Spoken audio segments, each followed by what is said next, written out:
आज एक्सप्लेन कर रहा है एक हॉलीवुड मूवी। इस मूवी में एक लेडी के हस्बैंड को पैरालिसिस हो जाता है और इस पैरालिसिस की वजह से इन दोनों के बीच में प्यार बढ़ जाता है या फिर ये दोनों चल पड़ते हैं प्यार की उस राह पर जो दोनों को कर देती है बर्बाद। देखेंगे हम इस मूवी में। जूलिया और पीटर की नई नई शादी हुई है और वो हनीमून को खूब एंजॉय करने के लिए फ्लोरिडा से अपने बीच हाउस ब्राजील में आए हैं। जूलिया अपने हस्बैंड को लेकर बहुत खुश थी क्योंकि उसको अपने सपनों का प्रिंस चार्मिंग मिल गया था। जूलिया और पीटर दोनों कॉलेज फ्रेंड थे और अब उनकी शादी हो गई है। हनीमून के बाद में ये दोनों स्काई डाइविंग करने के लिए ब्राजील की पहाड़ियों पे आते हैं। जूलिया फिलहाल स्काई डाइविंग करना नहीं चाहती तो उसका हस्बैंड पीटर अपने एक फ्रेंड के साथ स्काई डाइविंग करता है, लेकिन किस्मत का खेल देखो कि यहाँ पर पीटर का स्काई डाइविंग करते समय एक्सीडेंट हो जाता है जिसकी वजह से उसकी बॉडी का नीचे वाला पार्ट पूरा पैरालाइज हो जाता है और वो खड़ा भी नहीं हो सकता।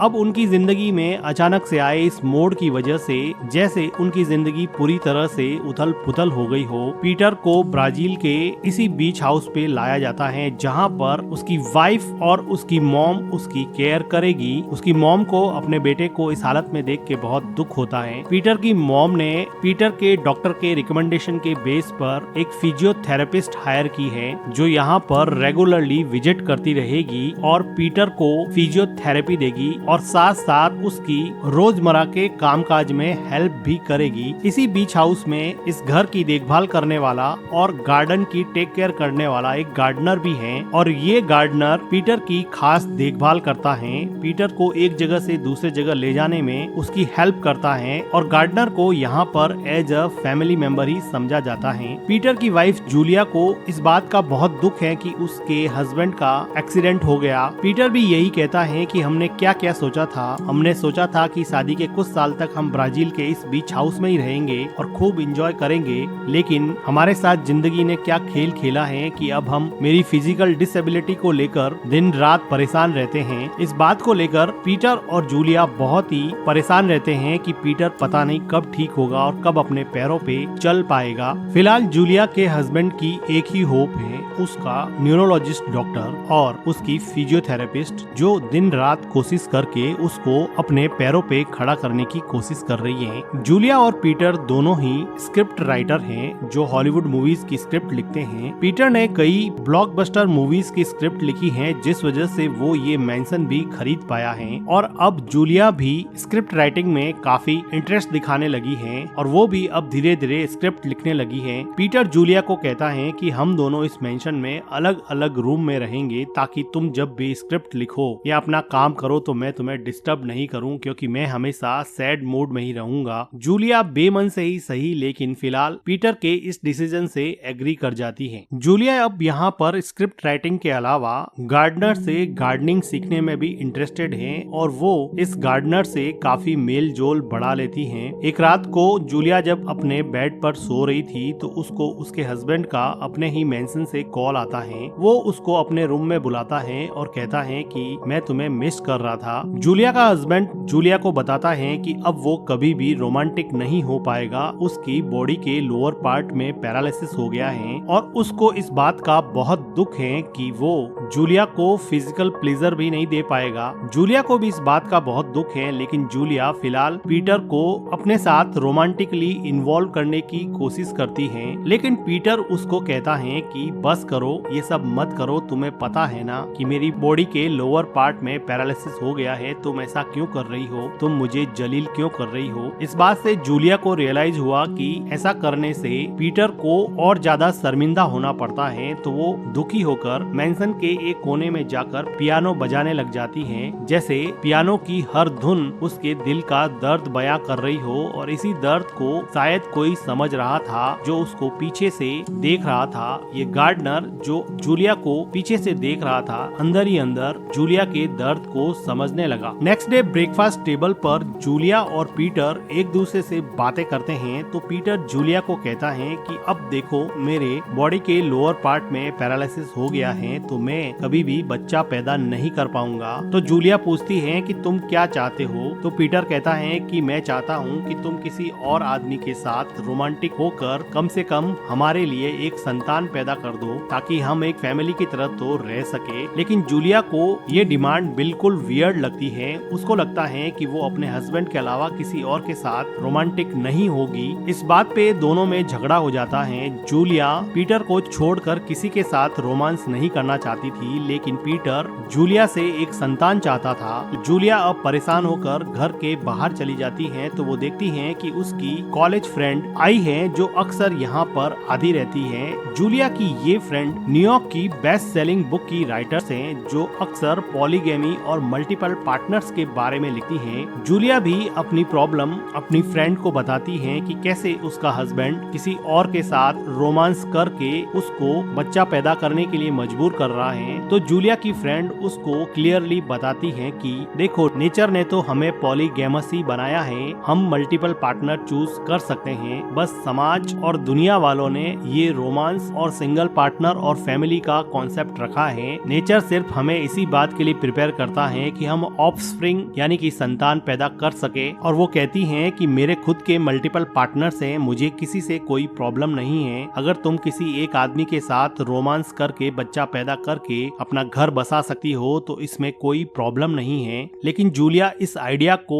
सिरे से ही रिजेक्ट कर देती है। तभी वहाँ पर उसका हस्बैंड आता है। व्हील चेयर पे बैठा जूलिया का हस्बैंड जूलिया की फ्रेंड से मिलता है तो बातों ही बातों में ये दोनों लेडीज मिलके जूलिया के हस्बैंड का गलती से मजाक उड़ा देते हैं, जिसकी वजह से अब जूलिया का हस्बैंड काफी परेशान हो जाता है और जूलिया को कन्फ्रंट करके कहता है कि तुमने अपनी फ्रेंड के सामने मेरा मजाक क्यों उड़ाया। तो वो कहती है कि ये सारी दुनिया को पता है कि तुम्हारी बॉडी में पैरालाइज हुआ है, इसमें मजाक उड़ाने वाली क्या बात है। लेकिन जूलिया के हस्बैंड को ये सब इंसल्टिंग लगता है और वो अब जूलिया को थप्पड़ मार देता है। तो जूलिया रोने लगती है और वो कहती है कि आज तक तुमने कभी मेरे ऊपर हाथ नहीं उठाया है, और वो दुखी होकर उस रूम से बाहर चली जाती है। जूलिया अपनी फ्रेंड के कमरे में जाकर उससे अपने दिल का हाल बताती है। जूलिया की फ्रेंड को जूलिया से बहुत हमदर्दी है और ये दोनों लड़कियां कॉलेज में रोमांटिक पार्टनर हुआ करती थी। एक की तन्हाई और दूसरे का दुख ने मिलकर जैसे यहाँ पर आग में घी का काम किया और इन दोनों का रोमांस वापस से रीइग्नाइट हो जाता है और ये दोनों लेडीज मिलके यहाँ पे कुछ रोमांटिक मोमेंट शेयर करती हैं। सुबह उठने के बाद में जूलिया की फ्रेंड जूलिया को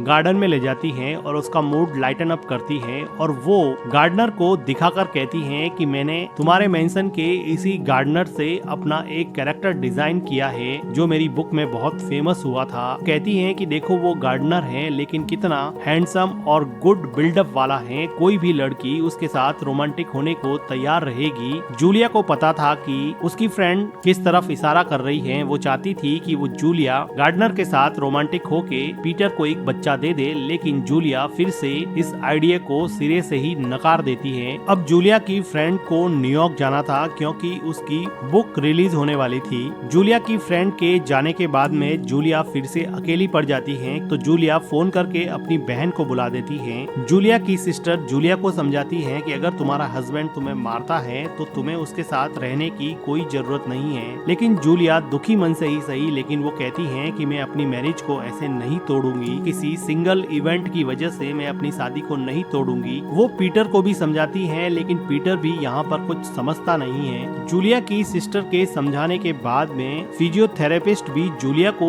समझाती है कि देखो, अगर तुम किसी और के साथ रोमांटिक होके एक बच्चा इस घर को दे सकती हो तो मुझे नहीं लगता कि कोई प्रॉब्लम होगी। और पीटर भी बार बार इसी बात पे जोर दे रहा है, लेकिन जूलिया को ये आइडिया ही बहुत अजीब सा लगता है। वो इसके साथ अलाइन नहीं कर पा रही है। वो परेशान होकर अब इसी मेंशन में बने गार्डनर के क्वार्टर में जाती हैं। तो वो देखती हैं कि गार्डनर एक फीमेल डॉगी को, जिसके नए नए बच्चे हुए थे, उनके बच्चों को उसकी माँ का दूध पिलाने में हेल्प कर रहा है, जिसको देख के जूलिया का मन थोड़ा लाइट हो जाता है और वो बात करते करते गार्डनर से लिपट के रोने लगती है जैसे उसको कोई सहारा मिल गया हो। Gardner as a friend Julia को अपने क्वार्टर में ले जाता है। क्वार्टर में जूलिया देखती है कि वहाँ पर बहुत सारे कोट्स लिखे हुए हैं जो गार्डनर ने खुद लिखे थे, जिसको पढ़कर जूलिया काफी इम्प्रेस हो जाती है कि एक नॉर्मल सा गार्डनिंग करने वाला इंसान इतने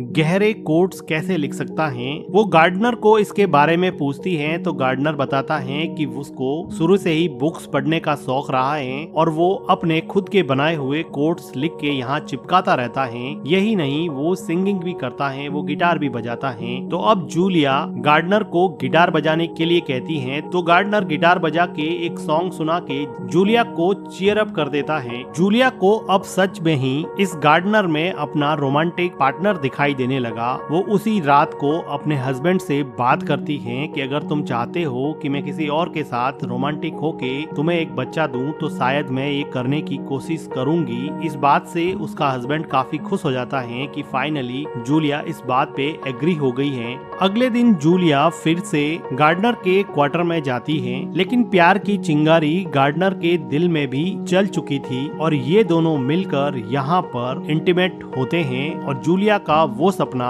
जिसमें वो बच्चा पैदा करके पीटर को देगी शायद सच होने वाला था। रोमांटिक होने के बाद में जूलिया गार्डनर को कहती है कि जो हुआ उसको भूल जाना, आज के बाद हम ऐसा कभी भी नहीं करेंगे और मैं तुमसे रिक्वेस्ट करती हूँ कि तुम भी इसके बारे में किसी और से बात मत करना। आज के बाद में हम कभी भी किसी भी तरह के रोमांटिक रिलेशन में इन्वॉल्व नहीं होंगे। ये बात सुनकर गार्डनर को बड़ा अजीब लगता है। अगली सुबह को गार्डनर और जूलिया दोनों को मेंशन में अजीब सी निगाहों से देखते हैं। जूलिया वॉकिंग के लिए बाहर चली जाती है तो वो देखती है कि उसके पीछे गार्डनर भी आया है। सिर्फ कहने से कुछ नहीं हो जाता। प्यार की जो चिंगारी इन दोनों के बीच में जल चुकी थी अब वो आग बन के भड़क चुकी है और ये दोनों फिर से यहाँ पर पैशनेटली इंटीमेट होते हैं। जूलिया इंटीमेट होके वापस से जब मेंशन में आती है तो यहाँ पर रुकी फिजियोथेरेपिस्ट को उसकी बॉडी से मिली घास से जैसे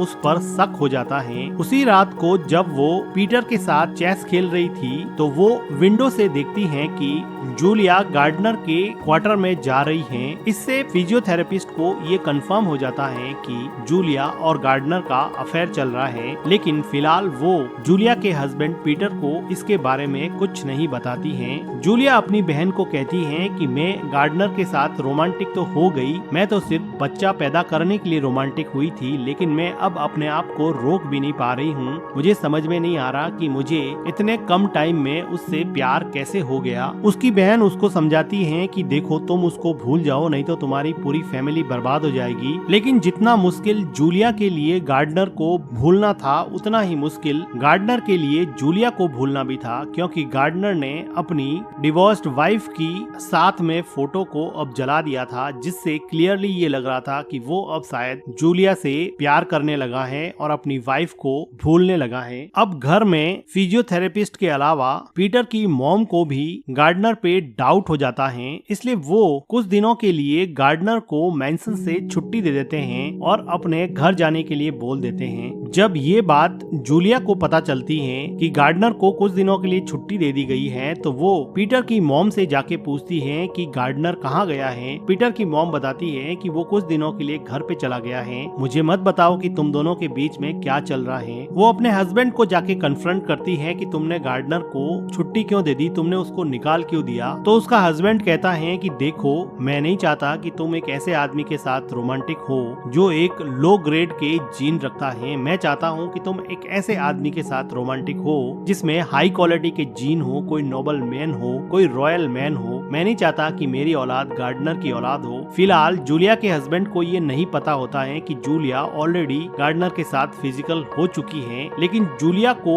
ये सुन के बड़ा शौक लगता है कि उसका हस्बैंड ये चाहता है कि वो किसी और आदमी के साथ रोमांटिक तो हो सकती है, लेकिन वो आदमी एक रॉयल मैन होना चाहिए, एक अच्छे जीन वाला होना चाहिए। लेकिन जूलिया को ऐसा लगता है बिना प्यार किए वो किसी से भी फिजिकल नहीं हो सकती है। वो गार्डनर के क्वार्टर में जाके बैठ जाती हैं। आधी रात को चुपके से गार्डनर वहाँ पे आता है और ये दोनों मिलके फिर से एक बार रोमांटिक होते हैं। जूलिया गार्डनर को कहती है कि क्या तुम मुझसे शादी करोगे, मैं तुमसे शादी करना चाहती हूँ। तो गार्डनर कहता है कि देखो हमारी क्लास अलग है, तुम एक रॉयल फैमिली से बिलोंग करती हो, मैं तो एक सिंपल सा गार्डनर हूँ। हम दोनों की शादी को ज्यादातर लोग एक्सेप्ट नहीं करेंगे। मेरे फादर ने यहाँ पर जिंदगी भर गार्डनिंग की है, मैं तुम्हारी फैमिली को अब धोखा नहीं देना चाहता। इस बात से जूलिया काफी दुखी हो जाती है कि गार्डनर में इतना भी करेज नहीं है कि वो किसी लड़की को ओपनली एक्सेप्ट कर सके, लेकिन जूलिया अभी इसमें कुछ भी कर नहीं सकती। इधर पीटर की बॉडी में ट्रीटमेंट और फिजियोथेरेपी की वजह से धीरे धीरे इम्प्रूवमेंट होने लगा था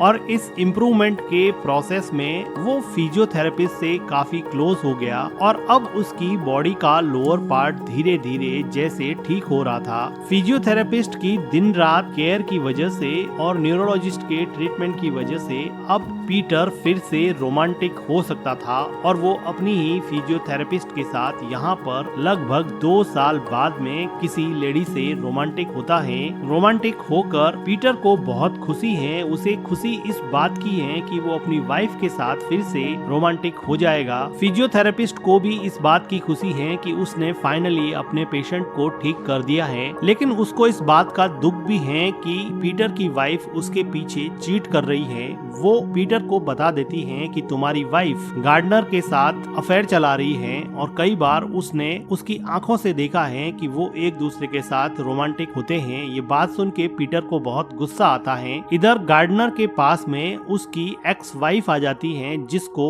उसके बॉयफ्रेंड ने बहुत मारा था और वो रिक्वेस्ट करके गार्डनर के साथ एक रात रुकने के लिए कहती है। गार्डनर इस पे एग्री हो जाता है। सुबह जब गार्डनर की एक्स वाइफ उठती है तो उसको जूलिया के कपड़े वहाँ पे मिलती हैं, जिसको देख के वो बहुत गुस्सा हो जाती है और वो कहती है कि कौन ये लेडी है जिसके साथ तुम रोमांटिकली इन्वॉल्व हो। लेकिन पीटर कहता है कि तुम्हें इससे मतलब क्या है, तुम मेरी वाइफ नहीं हो, तुम सिर्फ यहाँ पे एक दिन रहने आई थी। पीटर को अब रियलाइज होता है कि उसकी एक्स वाइफ नेचर से इतनी खराब थी, इस वजह से उसने उसको छोड़ दिया। वो उसके कपड़े ही बाहर फेंक देता है और उसको रियलाइज होता है कि जूलिया उसके लिए बेस्ट है। अगर उसने जिंदगी में अभी साहस नहीं किया, अभी करेज नहीं किया, तो वो कभी भी जिंदगी में अपने सही पार्टनर को चूज नहीं कर पाएगा। वो हिम्मत करके पीटर की मॉम को जाके कह देता है कि मुझे यहाँ पे काम नहीं करना है, मुझे अपने फादर की गार्डनिंग लेगेसी को यहाँ कंटिन्यू नहीं करना है, अब मैं यहाँ से छोड़ के जा रहा हूँ। और पीटर यहाँ से छोड़ के चला जाता है। जूलिया जो कुछ दिनों के लिए अपनी सिस्टर के यहाँ पे गई थी, सलाह मशवरा करके आने के बाद में वो भी पीटर को यही कहती है कि मैं गार्डनर के साथ रोमांटिक हुई थी और मैं उसका बच्चा अभी कैरी कर रही हूँ, मैं मदर बनना चाहती हूँ, मैं उसके बच्चे की माँ बनना चाहती हूँ। तो पीटर कहता है कि मैंने तुम्हें किसी एरे गहरे के साथ रोमांटिक होने के लिए नहीं कहा था, मैंने किसी रॉयल मैन या नोबल मैन के साथ रोमांटिक होने के लिए कहा था। लेकिन जूलिया कहती है कि जब हम प्यार करते हैं तो हम चॉइस नहीं रख सकते, हम ये चूज नहीं कर सकते कि प्यार किस डायरेक्शन में जाएगा। मुझे अब गार्डनर से प्यार हो गया है और मैं उससे शादी करूंगी। वो पीटर के लिए बहुत दुखी हैं कि उन दोनों का प्यार अब खत्म हो गया है। वो खूब रोती हैं, लेकिन फिर भी वो अब गार्डनर के साथ ही जिंदगी बिताएगी। पीटर का लोअर बॉडी पार्ट अब धीरे धीरे ठीक होने लगा था, लेकिन जूलिया उसकी जिंदगी में नहीं है। एक एब्रप्ट डिसीजन की वजह से इन लोगों की जिंदगी पूरी तरह से तबाह हो गई है। जिस मेंशन में ये दोनों अपने सपनों की दुनिया बसाने वाले थे, आज उन दोनों के रास्ते एक गलत डिसीजन की वजह से अलग अलग हो गए हैं और इसी के साथ ये मूवी एंड हो जाती है। वीडियो का एक्सप्लेनेशन अगर आपको अच्छा लगा हो तो वीडियो को लाइक कीजिएगा, हमारे चैनल को सब्सक्राइब कीजिएगा and thank you for watching.